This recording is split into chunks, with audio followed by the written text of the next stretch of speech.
Today's video was sponsored by Alex Museti, a true patriot and a Kenyan nationalist at heart.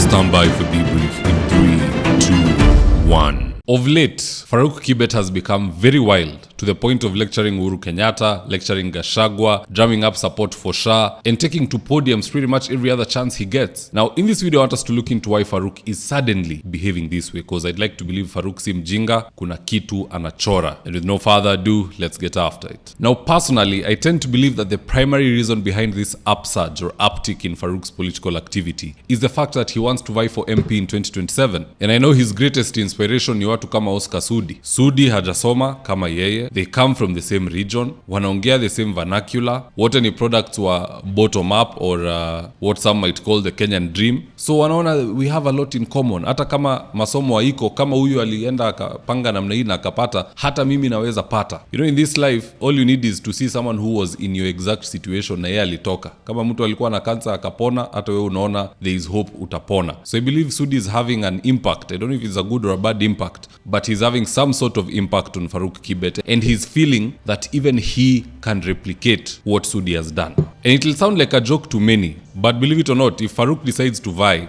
I believe he'll make it. And these are the three factors which make me say so. Factor number 1, William Ruto will be on the ballot in 2027, and Farouk Kibet will be able to ride that wave. You know, there's what we call proper timing in politics. If Uhuru Kenyatta had a PA, an over-glorified PA like the one we have in State House today, if that was the case in 2017, as Uhuru is going for president, and his PA wants to become MP of Gatundu North or South, that PA will have a very easy time, because you are being carried by the wave of your boss. But today, if Uhuru was to endorse somebody, it is not a guarantee that person will pass elections, even if it is in Mlima Kenya. The weight is no longer there. There is no wave to ride on. But if Farouk does this in 2027 in Kalenjin territory, with Ruto going for the presidency, he will pass by 6 p.m. in the evening. Not to mention he'll be getting the endorsement of a sitting president. That's another plus. Second factor which works very well for Farouk Kibet is the fact that wameka watu wao kwa IEBC. The current IEBC chair is a good friend of Governor Nanok. Currently he's not a governor, he works in State House, but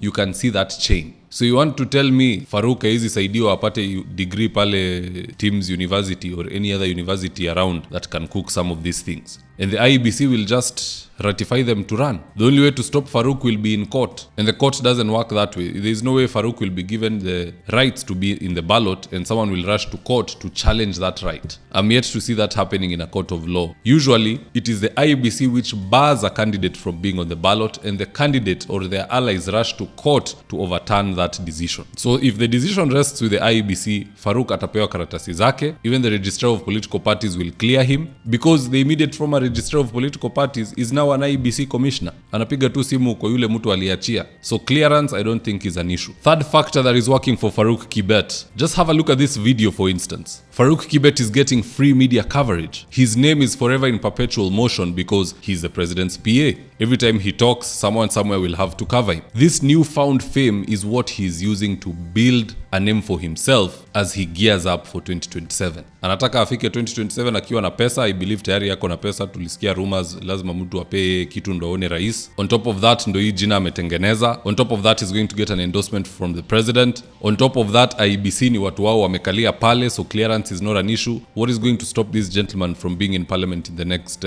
session? Now that makes me wonder, what are the downsides of a Farouk Kibet candidature? Because there's an upside for him, yeye na bibi yake na watoto watasherekea, but there's a downside of him being a candidate and even winning those elections. The first downside is that we are going to have very poor representation in parliament in whichever constituency it is that he decides to vie. Already we have Sudi, which is bad enough. Sudi aongei bunge, asaidii watu wake bunge, yeye ana connect mawaya uko nje. Now we also have another character ambaye ajui kitu yote bunge, he doesn't understand the standing orders, he cannot amend anything, he cannot sit in any committee, so pia yeye yuko bunge anaenda kuconnect mawaya na maspika uko nje. That will be a great disservice to whichever constituency he decides to represent. I'm not saying nobody can rise to the occasion. If you understand the main language of conducting business in parliament is English, get a tutor, start learning English. Cristiano Ronaldo went to Manchester from Sporting Lisbon, not knowing even a single word of English. But by the time he left, he was doing interviews in English, talking to people in English, writing tweets in English. At least learn the language so that you can represent your people well. Otherwise, speaking Kiswahili and Kikale huko nje, na hiyo Kiswahili na Kikale uleti kwa bunge, haitasaidia. Second downside of Farouk's candidature is the fact that it will open up the Pandora's box of over-glorified PAs. The next CIC will likely also have a misbehaving PA who is misusing their privileges just to boost their odds at the next ballot. People like Farouk should not be rewarded, they should be fired. A good PA is not to be seen nor heard.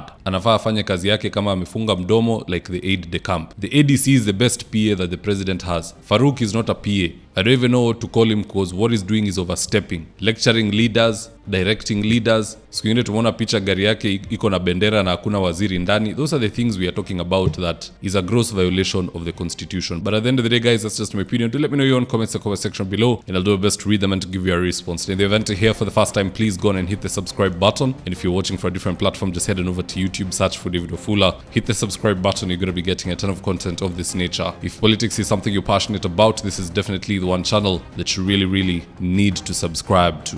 Alright guys, adios.